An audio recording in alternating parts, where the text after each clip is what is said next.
শুভেচ্ছা। দুপুরে বাংলাদেশে আমন্ত্রণ জানাচ্ছি। শুরুতেই শিরোনামগুলো জানাবো। তিস্তাপাড়ের নদী রক্ষা কর্মসূচিতে হাজার হাজার মানুষ যোগ দিয়েছেন মির্জা ফখরুল।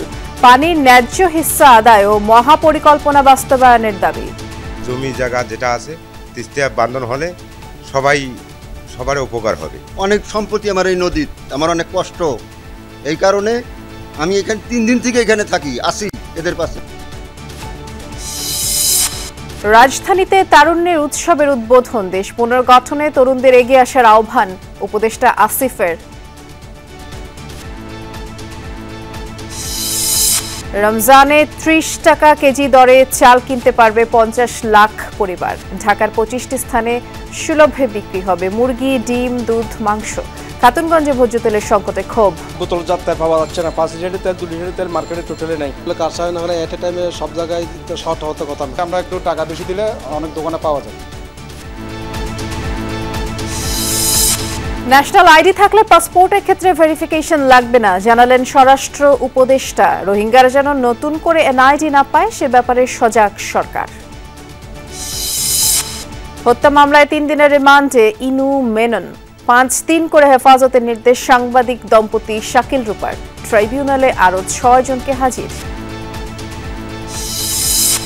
টেকসই উন্নয়নের লক্ষ্য অর্জনে বাংলাদেশের প্রশংসা জাতিসংঘের সহকারী মহাসচিব ডেমকারের। সুস্বাস্থ্য ও জলবায়ু খাতে বাড়বে সহযোগিতা। Climate change is such a big topic that needs to be addressed, and to really also support the development and continue the growth of the country.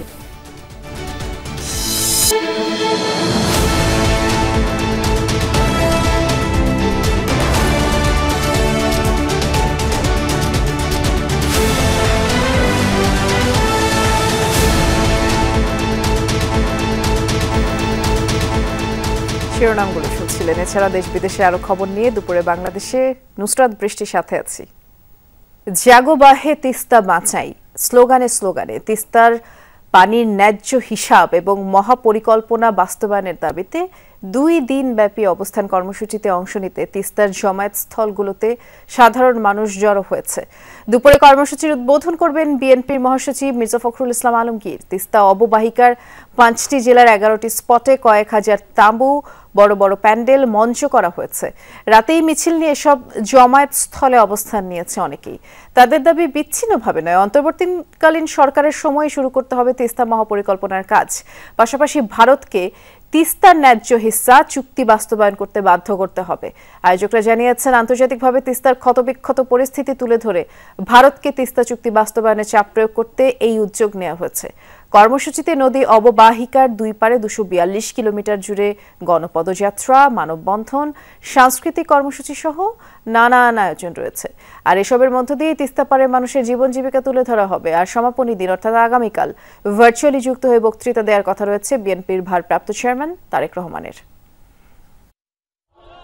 আমরা তিস্তা মহাপরিকল্পনা বাস্তবায়নের উদ্দেশ্যে আসছি। অলরেডি আমাদের নেতাকর্মীরা আসা শুরু হয়ে গেছে। আর কথা হচ্ছে, আমরা আন্দোলন সফল করে ঘরে ফেরার চিন্তা ভাবনা করতেছি। জমি জায়গা যেটা আছে তিস্তা বান্ধন হলে সবার উপকার হবে, এই জন্য আমরা এখানে আসছি। 4 বের বাড়িটা ভাঙি গেল, বা অনেক সম্পত্তি আমার এই নদীর, আমার অনেক কষ্ট। এই কারণে আমি এখানে 3 দিন থেকে এখানে থাকি, আসি এদের পাশে। আমরা এই দাবি আদায়ের জন্য আমরা বিভিন্ন সাংস্কৃতিক অনুষ্ঠান থেকে শুরু করে ক্রীড়া, বিনোদন এবং রাত্রে আমরা মশাল জ্বালিয়ে আমরা অবস্থান করব। এই সকল আমাদের কর্মসূচি আছে। নদী রক্ষার এই কর্মসূচি সম্পর্কে বিস্তারিত জানানোর জন্য সহকর্মীরা অপেক্ষা করছেন। আমরা শুরুতেই যাচ্ছি মূল অনুষ্ঠান স্থলে অর্থাৎ লালমনিরহাটে। আমাদের সহকর্মী সাইফুদ্দিন রবিন আছেন সেখানে। রবিন, এই কর্মসূচি স্থলে এখন কি অবস্থা? বিএনপি মহাসচিব মির্জা ফখরুল ইসলাম আলমগীর তো যোগ দিয়েছেন, কর্মসূচি উদ্বোধন করেছেন কি? বৃষ্টি ঠিক দুটোই আনুষ্ঠানিকভাবে শুরু হওয়ার কথা রয়েছে। এই 48 ঘন্টা লাগাতার কর্মসূচি, যেটি তিস্তার পানির ন্যায্য হিস্যার দাবি, যেখানে থেকে আসলে আওয়াজ তুলতে চান এই অঞ্চলের মানুষ তিস্তা মহাপরিকল্পনা বাস্তবায়নের। সেই কর্মসূচি ঘিরে ইতিমধ্যেই অংশগ্রহণ বাড়ছে এবং এটি তিস্তার চর, একেবারে তিস্তার পাড়ে যেখানটায় চর জেগে উঠেছে সেই জায়গাটাতেই এই আয়োজনের উদ্যোগ নিয়েছে তিস্তা নদী রক্ষা আন্দোলন যে ব্যানারটি, সেই ব্যানারে এই আয়োজনে প্রধান অতিথি হিসেবে বিএনপি মহাসচিব মির্জা ফখরুল ইসলাম আলমগীর অংশ নেবেন। ইতিমধ্যেই তিনি আয়োজন স্থলে এসেছেন। খানিক আগে একটি সেমিনার অনুষ্ঠিত হয়েছে তিস্তার সংকট এবং এর ফলে এই অঞ্চলের মানুষের জীবন মানে কি ধরনের নেতিবাচক প্রভাব পড়েছে সেসব বিষয় নিয়ে, দারিদ্র্য নিয়ে, এই অঞ্চলের মানুষের সেই সংকট উত্তরণের ক্ষেত্রে তিস্তার পানির ন্যায্য হিস্যা কতটা জরুরি সেসব বিষয় সেই সেমিনারে আলোচনা হয়েছে। সেখানটায় উপস্থিত ছিলেন বিএনপি মহাসচিব মির্জা ফখরুল ইসলাম আলমগীর। তিনি যদিও সেখানে আনুষ্ঠানিকভাবে কোনো বক্তব্য দেননি, মূল বক্তব্যই রাখবেন এই সমাবেশে। এবং আজকে এটি প্রথম দিন বা দুপুর 2টার পর আনুষ্ঠানিকভাবে শুরু হওয়া, যদিও এর আগে থেকে আসলে এই আয়োজন ঘিরে বিভিন্ন দূর দূরান্ত থেকে প্রান্তিক অঞ্চলে মানুষজন এসে উপস্থিত হয়েছেন এবং তারা রাত যাপনও করবেন এই কর্মসূচি স্থলে। এবং আজ রাত 2টা পর্যন্তই তাদের নির্দিষ্ট কর্মসূচি রয়েছে। পালা গান রয়েছে, জারি গান, গম্ভীরা, নাটিকা, সেসবের মধ্য দিয়ে এই তিস্তা নদীর এই সংকট আসলে এই অঞ্চলের মানুষের কি ধরনের প্রভাব ফেলেছে সেসব তুলে ধরার চেষ্টা থাকবে। আগামীকাল গণপদযাত্রা, নদীর পানিতে নেমে যতটুকু পানি, অর্থাৎ পানি তো নেই একেবারে, তারপরেও হাঁটু পানি, কোমর পানি, যতদূর পর্যন্ত যেভাবে যাওয়া যায় সেখানটায় নেমে প্লেকার্ড হাতে তারা তাদের প্রতিবাদী অবস্থান তুলে ধরবেন।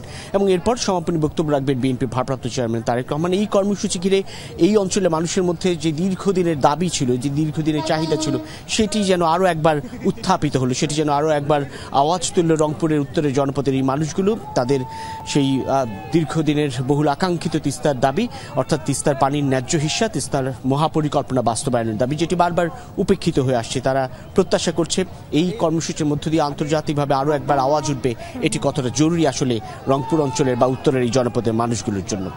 বিস্তারিত করে জানাচ্ছিলেন, অনেক ধন্যবাদ রবিন আপনাকে। এ পর্যায়ে আমরা রংপুরে যাচ্ছি, মহিপুর পয়েন্টে সহকর্মী সরকার মাজহারুল মান্নানকে দেখতে পাচ্ছি। মাজহার, আপনার ওখানে আয়োজনের সার্বিক প্রস্তুতি সম্পর্কে জানাবেন এবং যেহেতু 48 ঘন্টার একটি কর্মসূচি, কত মানুষ জড়ো হয়েছে?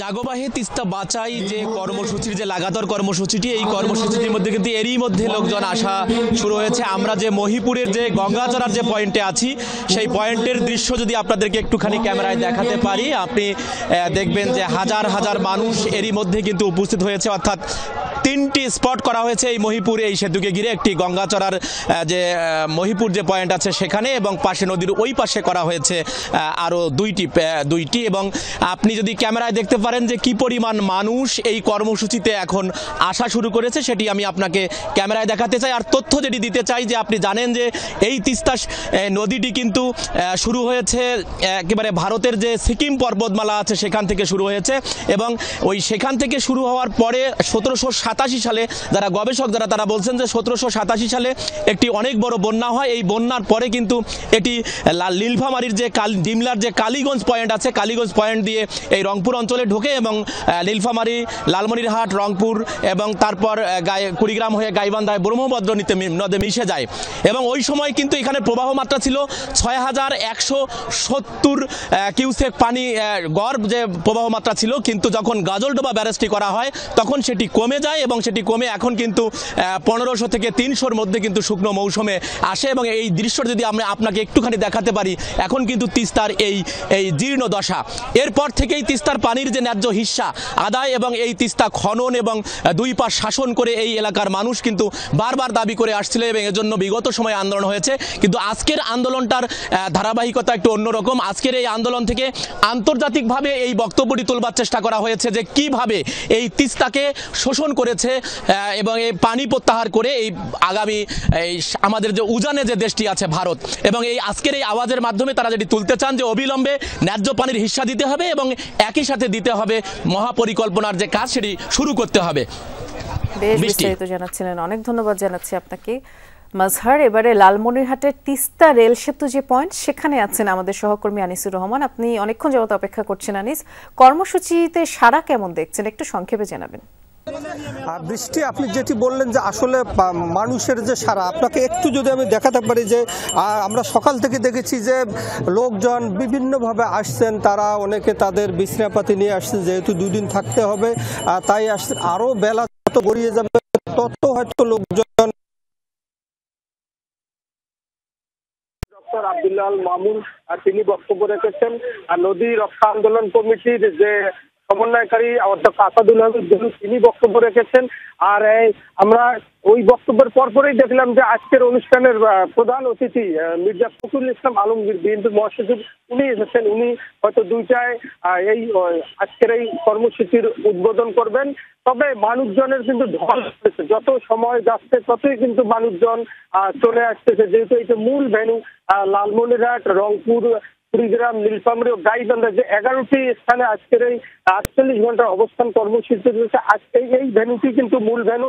এই ভেন্যুর উপরেই কিন্তু লোকজনের বেশি মানে সমাগম আমরা দেখতে পাচ্ছি। তবে যেহেতু 2 দিনের এই কর্মসূচি, সেহেতু আমরা আশা করছি যে আগামীকাল হয়তো বা আরও বেশি লোকজন হবে এবং এই অনুষ্ঠানে কিন্তু বিভিন্ন কর্মসূচি চলবে এই 2 দিনেই। আর আগামীকাল হয়তো রাত 12টায় এই প্রোগ্রাম শেষ হবে। অনেক ধন্যবাদ, জানাচ্ছিলেন আপনি বিস্তারিত। দেশ পুনর্গঠনে তরুণদের এগিয়ে আসার আহ্বান জানিয়েছেন যুব ক্রীড়া উপদেষ্টা আসিফ মাহমুদ সজীব ভুঁইয়া। সকালে ঢাকা রেসিডেন্সিয়াল মডেল কলেজে তারুণ্যের উৎসব 2025-এর উদ্বোধন শেষে এ কথা তিনি বলেছেন। ক্রীড়া উপদেষ্টা বলেন, নতুন বাংলাদেশ গঠনে তরুণদের কাজে লাগাতে না পারলে গণ অভ্যুত্থানের মাধ্যমে তৈরি হওয়ার সম্ভাবনা নষ্ট হতে পারে। এর আগে রেসিডেন্সিয়াল মডেল কলেজে শিক্ষার্থীদের কুচকাওয়াজ পরিদর্শন করেন তিনি। এছাড়া বিভিন্ন প্রতিযোগিতাও উপভোগ করেন উপদেষ্টা আসিফ মাহমুদ।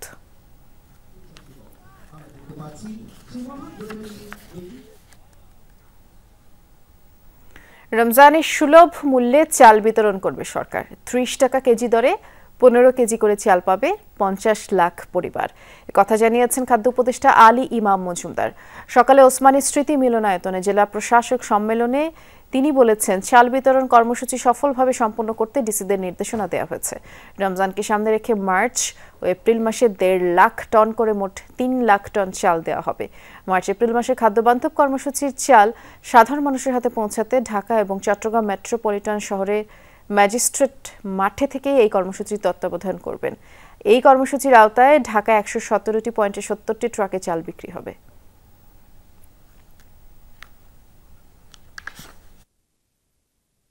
মার্চ মাস, এপ্রিল মাস, 2 মাস 1.5 লাখ করে 3 লাখ মেট্রিক টন চাল যাবে খাদ্য বান্ধব কর্মসূচিতে। ঈদের সময়ে 1 কোটি লোক পাবে 10 কেজি করে চাল পাবে উপহার হিসেবে ফ্রি। প্রায় 7 লাখ টনের মতো চাল এই সময়টাতে যাবে, মার্চ এবং এপ্রিলের মধ্যে যাবে, রোজা, ঈদ ইত্যাদি কেন্দ্র করে।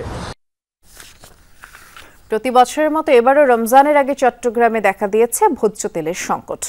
দেশের সবচেয়ে বড় পাইকারি বাজার খাতুনগঞ্জের আড়তে মজুদ কম। বন্দর দিয়ে গত 3 মাসে পর্যাপ্ত আমদানির পরও বাজারে এর কোনো প্রভাব নেই। দোকানে সয়াবিন না পেয়ে ক্ষুব্ধ ভোক্তারা। খাতুনগঞ্জের ভোজ্য তেলের আড়তে কিছুদিন আগ পর্যন্ত মজুদ থাকলেও এখন ভিন্ন চিত্র। বেশিরভাগই প্রায় খালি, বেচাকিনাও নেই। প্রতি বছরের মতো এবারও ঠিক রমজানের আগে এ সংকট কৃত্রিম বলছেন ভোক্তারা। তাদের অভিযোগ, আগের সিন্ডিকেট এখনো সক্রিয়। বাজার সিন্ডিকেট এছাড়া তো আর কিছু না, নাই বলতে বাংলাদেশও এরকম কিছু নাই, খালি গুজিয়ে রেখে বলে যে নাই। সিন্ডিকেটের কারণে তেল পাওয়া যাচ্ছে না, এরকম কিছু হতে পারে আর কি। কারসাজি হতে পারে, না হলে কারসাজি না হলে এট এ টাইমে সব জায়গায় শর্ট হতে কথা না। সরকার দর বেঁধে দিলেও চট্টগ্রামে বোতলজাত এবং খোলা সয়াবিন বিক্রি হচ্ছে লিটার প্রতি 25 থেকে 30 টাকা বেশি দামে। তার উপর খুচরা বাজারে মিলছে না বোতলজাত সয়াবিন। সরবরাহ কমিয়েছেন মিল মালিকরা। আমাদের কাছে কোনো এসআরও আসতেছে না, এসআর আসলেও হয়তো বা 5 কার্টন মাল দিচ্ছে, 5 কার্টন তো 10 মিনিটে 5 কার্টন শেষ। মাল নাই বলে কোম্পানিরা, এসআররা ওই বলতেছে আটা নাও অমুক নাও, কিন্তু তেল কোথায়? না, তেল নাই। তেলের যে দাম হারে, এই জন্য ওরা সম্ভবত কোম্পানিরা তো চাপাই দিচ্ছে। আর কোম্পানিরা সরবরাহ কম দিচ্ছে, স্লোগান দিচ্ছে, সবারই মনে করেন না মাল আসতেছে না, দেরি হচ্ছে।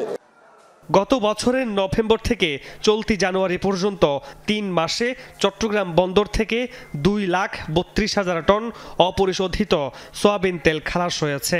পাইপলাইনে আছে আরও, কিন্তু বাজারে এর প্রভাব নেই। দাম বৃদ্ধির পরও সরবরাহ করছে না অনেক কোম্পানি। তেলের পরিস্থিতি খুবই খারাপ, অন্যান্য বছরের তুলনায় এখন অনেক খুব সংকট দেখা যাচ্ছে। না পড়ছে কি করবো বাবা, খাইতে হয়তো, না খেয়ে তো আর পারা যায় না। তেল ছাড়া তো কোনো জিনিস খাওয়া যায় না। প্রতি বছরের এবারও তো তেলের দাম বাড়তেই, এবং বোতলজাত তেল পাওয়া যাচ্ছে না। 5 লিটারের তেল 2 লিটারের তেল মার্কেটে টোটালি নেই। কিছু ক্ষেত্রে দেখি যে আমরা একটু টাকা বেশি দিলে অনেক দোকানে পাওয়া যায়। তো এটা আমরা চাইবো যে গভর্নমেন্ট যাতে ভালো করে এটার দিকে নজর দেয়। মামুন রশিদ অভি, যমুনা নিউজ, চট্টগ্রাম। রমজানে দ্রব্যমূল্য নিয়ন্ত্রণে ঢাকার 25টি স্থানে সুলভ মূল্যে ব্রয়লার মুরগি, ডিম, পাস্তুরিত দুধ, গরুর মাংস বিক্রি করবে প্রাণী সম্পদ মন্ত্রণালয়। দুপুরে সচিবালয়ে ব্রিফিংয়ে কথা জানিয়েছেন উপদেষ্টা ফরিদা আক্তার। তিনি জানিয়েছেন, পয়লা রমজান থেকে 28 রমজান পর্যন্ত রাজধানীতে বিক্রি করা হবে, আর সেখানে ব্রয়লার মাংস প্রতি কেজি 250 টাকা, পাস্তুরিত দুধ প্রতি লিটার 80 টাকা, ডিম প্রতি ডজন 114 টাকা, প্রতি কেজি গরুর মাংস বিক্রি হবে 650 টাকায়। উপদেষ্টা জানিয়েছেন, প্রজনন মৌসুমে মা ইলিশ সংরক্ষণে আগামী 15 এপ্রিল থেকে 11 জুন পর্যন্ত মোট 58 দিন বাংলাদেশের নদী, সাগরে ইলিশ ধরা, ইলিশ পরিবহন, মজুদ, বাজারজাতকরণ, ক্রয়, বিক্রয় সব নিষিদ্ধ থাকবে।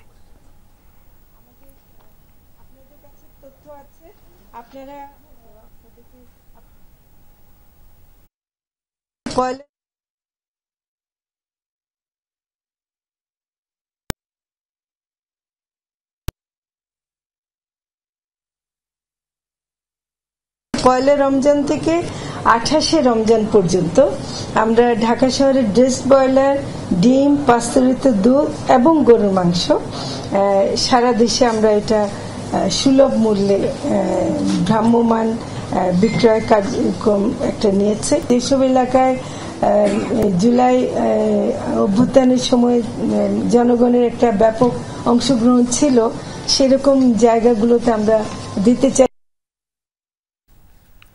হত্যা মামলায় সাবেক মন্ত্রী ও জাসদের সভাপতি হাসানুল হক ইনু ও ওয়ার্কার্স পার্টির সভাপতি রাশেদ খান মেননকে আবারও রিমান্ডে নেওয়া হয়েছে। জুলাই গণ অভ্যুত্থানে মিরপুরের আনোয়ার হোসেন পাটোয়ারি হত্যা মামলায় তাদের 3 দিনের রিমান্ড মঞ্জুর করেছেন আদালত।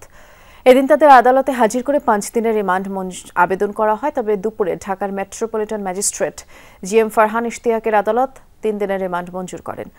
একই মামলায় সাংবাদিক শাকিল আহমেদ ও ফারজানা রূপাকে 5 দিনের রিমান্ডে দিয়েছে আদালত।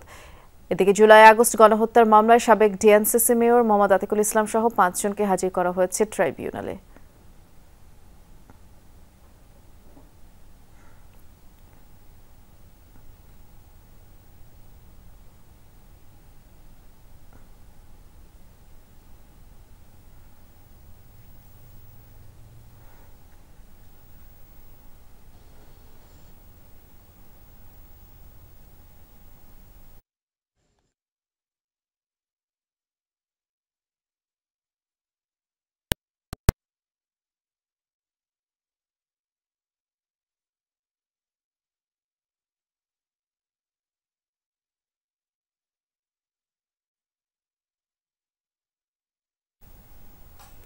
সাবেক জনপ্রশাসন মন্ত্রী ফরহাদ হোসেনের স্ত্রীকে ঢাকা থেকে গ্রেফতার করেছে পুলিশ। মেহেরপুর সদর থানার ওসি জানিয়েছেন, সাবেক জনপ্রশাসন মন্ত্রীর স্ত্রী সৈয়দা মোনালিসা যুব মহিলা লীগের কেন্দ্রীয় কমিটির সহ সভাপতি। রোববার রাতে ঢাকার ইস্কাটনের একটি বাড়ি থেকে তাকে গ্রেফতার করা হয়, আর সকালে মেহেরপুরে নেওয়া হয়। তার নামে মেহেরপুরে বৈষম্য বিরোধী ছাত্র জনতার উপরে হামলার পরিকল্পনা, হুকুম সহ বিভিন্ন অভিযোগে 3টি মামলা রয়েছে।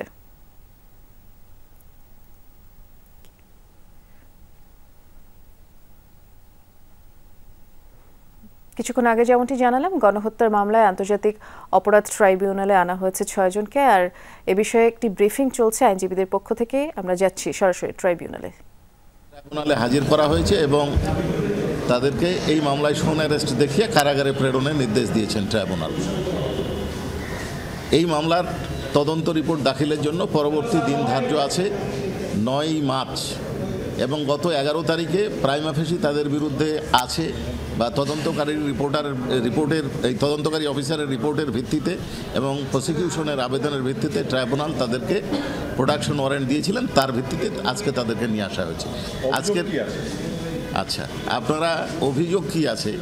এই বিভিন্ন থানায় তাদের বিরুদ্ধে, স্থানীয় থানায় যে মামলাগুলো হয়েছে তাতে 16টা মামলা আছে তাদের বিরুদ্ধে বিভিন্ন থানা, কিন্তু সেই বিবেচ্য বিষয় আমাদের এখানে নয়। আমাদের এখানে তদন্তকারী কর্মকর্তা যে তদন্ত করছেন এবং যারা ইনভেস্টিগেশনে যাদের সম্পৃক্ততা পেয়েছেন তাদের বিরুদ্ধেই এইখানে গ্রেপ্তারি পরোয়ানা বা শোন অ্যারেস্টের আবেদন জানানো।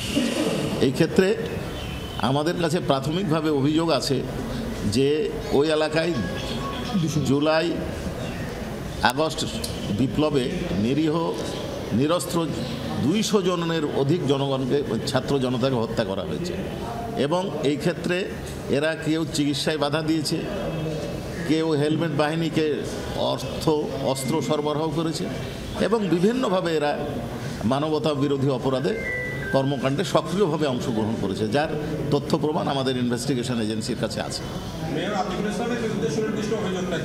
দেখেন, সুনির্দিষ্ট অভিযোগ যখন আমরা অভিযোগ দাখিল করব ফরমাল চার্জ আকারে, ইনভেস্টিগেশন রিপোর্ট পাওয়ার পরেও আপনাদেরকে আমরা বলতে পারবো না।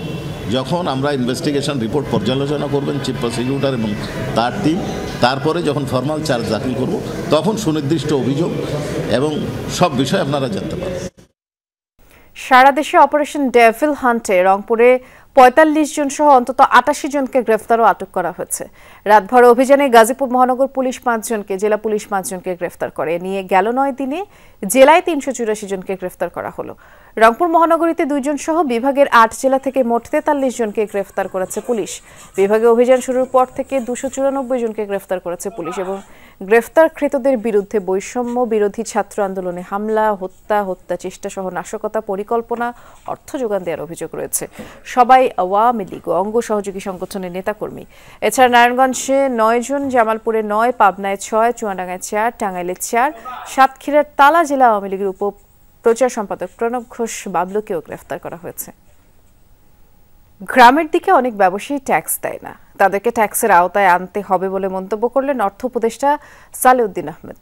ডিসিদের এ ব্যাপারে নির্দেশনা দেওয়া হয়েছে বলেও জানিয়েছেন তিনি। সকালে রাজধানীর ওসমানী স্মৃতি মিলনায়তনে জেলা প্রশাসক সম্মেলনে কথা তিনি বলেছেন। এ সময় মানুষের কাছাকাছি গিয়ে তাদের সমস্যা সমাধানে ডিসিদের আরও মনোযোগী হতে তাগিদ দেন উপদেষ্টা। বলেন, তারা মানুষের সেবক, সেভাবেই তাদের মনস্তত্ত্ব তৈরি করতে হবে। এ সময় ট্যাক্সের হার না বাড়িয়ে ট্যাক্স আহরণের আওতা বাড়ানোর উপরে জোর দেন উপদেষ্টা। জানিয়েছেন, দেশের সার্বিক অর্থনৈতিক অবস্থা ভালো রয়েছে, তবুও রাজস্ব আহরণে মনোযোগী সরকার। লোকাল এমপ্লয়মেন্ট, তারপরে আপনার ট্যাক্স রেট বাড়িয়ে যে রাজস্বটা যেটা আরো বিস্তৃত করতে পারি, সেটা ইভেন প্রত্যন্ত অঞ্চল। আপনি ট্যাক্স কি ঢাকা, চিটাগাং বড় শহরে করবেন, অনেক ইস্যু আছে, সেখানে ডিসিদের অনেক এখতিয়ার আছে।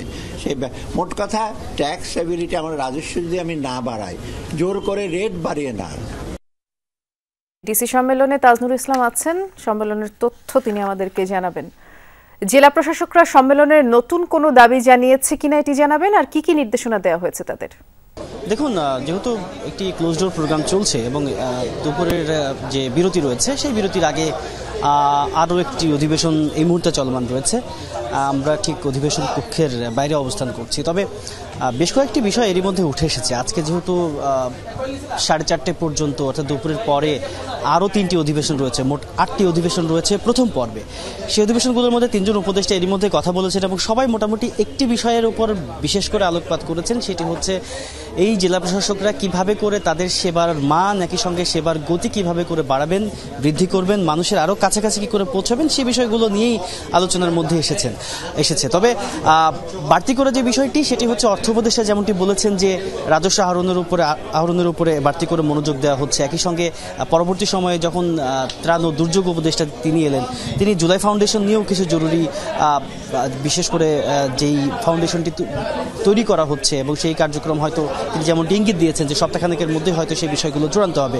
সব মিলিয়ে তিনি বলছেন যে এই যে জুলাই ফাউন্ডেশন যেটি আলোচনার মধ্যে রয়েছে, সেখানে আসলে কার্যক্রম কিভাবে চলবে সেই বিষয়গুলোতে তিনি জোর দিয়েছেন। একই সঙ্গে এই সমস্ত রকমের কার্যক্রমে কিভাবে ডিসিদেরকে আরও বেশি অন্তর্ভুক্ত করা যায় এবং মাঠ প্রশাসনে আরও যারা কাজ করছেন তাদেরকে আরও কিভাবে যুক্ত করা যায়, সেই বিষয়গুলো নিয়ে আলাপচারিতা হয়েছে। একই সঙ্গে ডিসিদের তরফ থেকেও বলা হয়েছে যে প্রান্তিক পর্যায়ে যারা কাজকর্ম করছেন তাদের সুযোগ সুবিধা আরও কিভাবে বৃদ্ধি করা যায়, সেই বিষয়গুলোর উপর আলোকপাত করা হয়েছে। ধন্যবাদ। ন্যাশনাল আইডি থাকলে পাসপোর্টের ক্ষেত্রে ভেরিফিকেশন লাগবে না বলে জানিয়েছেন স্বরাষ্ট্র উপদেষ্টা অবসরপ্রাপ্ত লেফটেন্যান্ট জেনারেল মোহাম্মদ জাহাঙ্গীর আলম। সকালে রাজধানীর আগারগাঁয়ে কোস্ট গার্ডের 30তম প্রতিষ্ঠাবার্ষিকী অনুষ্ঠানে যোগ দিয়ে তিনি বলেছেন, কত সংখ্যক রোহিঙ্গার কাছে ন্যাশনাল আইডি আছে তার সঠিক তথ্য নেই। নতুন করে রোহিঙ্গারা যেন ন্যাশনাল আইডি না পায় সে বিষয়ে সরকার সজাগ থাকবে। দেশের সাধারণ মানুষকে ঐক্যবদ্ধভাবে সচেতন থেকে মব প্রতিরোধ করতে হবে। দেশের জন্য যা কল্যাণকর তার প্রতি সকলকে গুরুত্ব দেওয়ার আহ্বান জানিয়ে তিনি বললেন, সহনীয় পর্যায়ে না এলেও গত 6 মাসে দুর্নীতি আগের চেয়ে কমেছে। দুর্নীতি সম্পূর্ণভাবে প্রতিরোধে সরকার কাজ করে যাচ্ছে।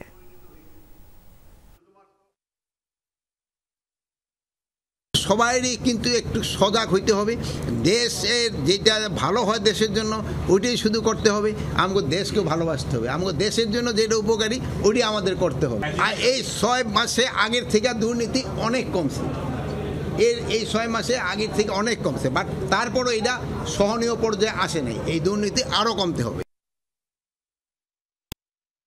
স্বাস্থ্য ও জলবায়ু খাতে বাংলাদেশের সহযোগিতা বৃদ্ধি করবে জাতিসংঘ।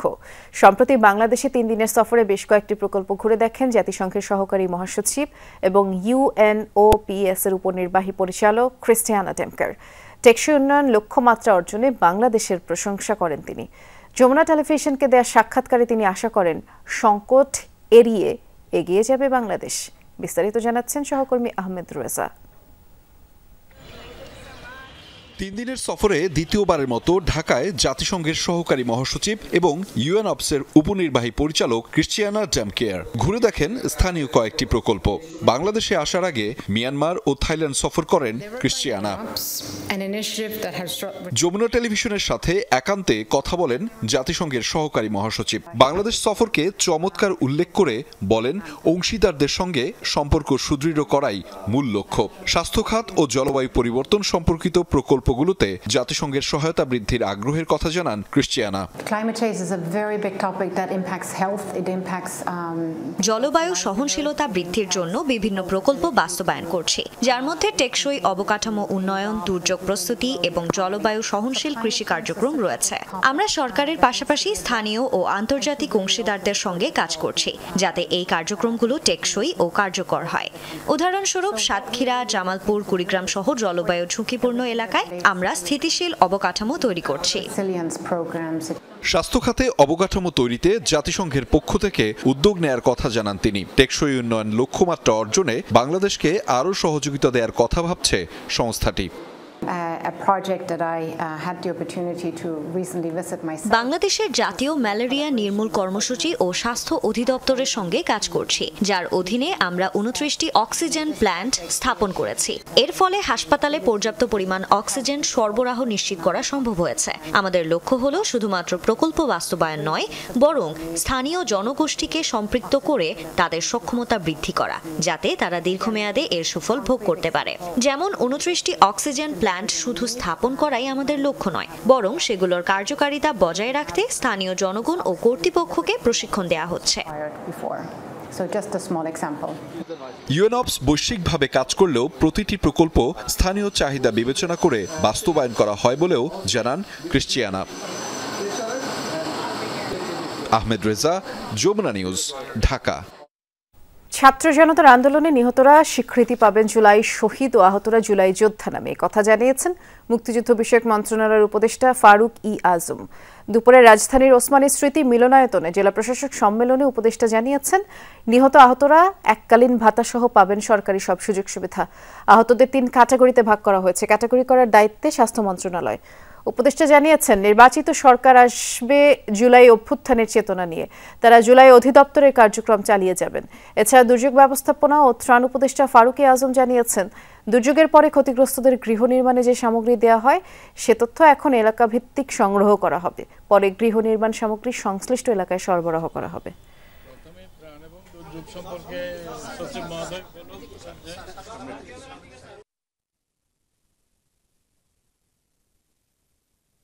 জুলাই অভ্যুত্থানে যারা শহীদ হয়েছেন তারা জুলাই শহীদ নামে খ্যাত হবেন এবং এই নিরিখে তারা সনদ পাবেন, পরিচয়পত্রও পাবেন তাদের পরিবারগুলো। এবং জুলাই অভ্যুত্থানে যারা আহত হয়েছেন তারা জুলাই যোদ্ধা নামে খ্যাত হবেন এবং তারা এই নিরিখে পরিচয়পত্রও পাবেন এবং অন্যান্য যে সরকারি সুবিধাদি পাবেন, আজীবন চিকিৎসা সুবিধা পাবেন, তারপর তারা ভাতাও পাবেন। শিক্ষক সংকট নিরসনের দাবিতে বরিশাল শেরেবাংলা মেডিকেল কলেজে বিক্ষোভ করছে শিক্ষার্থীরা। বেলা 11টা থেকে শেরেবাংলা মেডিকেল কলেজের গেটের সামনে বিক্ষোভ কর্মসূচি শুরু করে তারা। বেলা 11:30টার দিকে শিক্ষার্থীরা কলেজের প্রশাসনিক ভবনের সামনের গেটে তালা ঝুলিয়ে দেয়। দাবি পূরণ না হলে কলেজের শাটডাউন চলবে বলেও জানায় তারা। বরিশাল শেরেবাংলা মেডিকেল কলেজ কর্তৃপক্ষ জানিয়েছে, কলেজের 334টি পদের মধ্যে 173টি শিক্ষকের পদ শূন্য। আর শিক্ষার্থীরা জানিয়েছেন, দেশের অন্যতম প্রধান চিকিৎসা শিক্ষা প্রতিষ্ঠান হিসেবে শেরেবাংলা মেডিকেল কলেজ গুরুত্বপূর্ণ ভূমিকা পালন করলেও বর্তমানে শিক্ষক সংকটের কারণে শিক্ষা স্বাস্থ্যসেবা উভয়ই ক্ষেত্রে বড় চ্যালেঞ্জের সম্মুখীন হচ্ছে। বর্তমানে কলেজে প্রয়োজনীয় সংখ্যক শিক্ষক না থাকায় একাডেমিক কার্যক্রমেও ব্যাঘাত ঘটছে।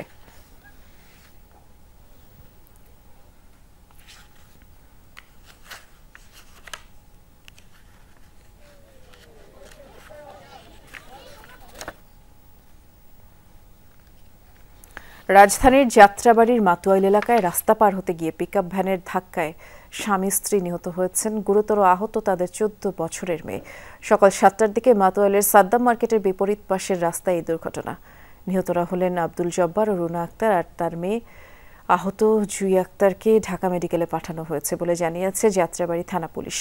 এসআই মাহমুদুল হাসান জানান, এই ঘটনায় পিকআপ ভ্যানটি জব্দ করা হয়েছে, চালক পলাতক। নিহতদের বাড়ি জামালপুর জেলার ইসলামপুর উপজেলার মোহাম্মদপুর গ্রামে ডেমরা কোনাপাড়া এলাকায় থাকতেন তারা।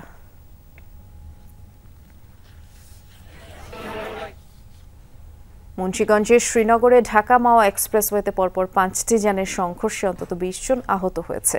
হাইওয়ে পুলিশ জানায়, সকাল 7:30টার দিকে এক্সপ্রেসওয়ের কামারাখোলা এলাকায় ঢাকামুখী লেনে একটি পিকআপকে পেছনে কাভার্ড ভ্যান ধাক্কা দিলে এই ঘটনার সূত্রপাত হয়।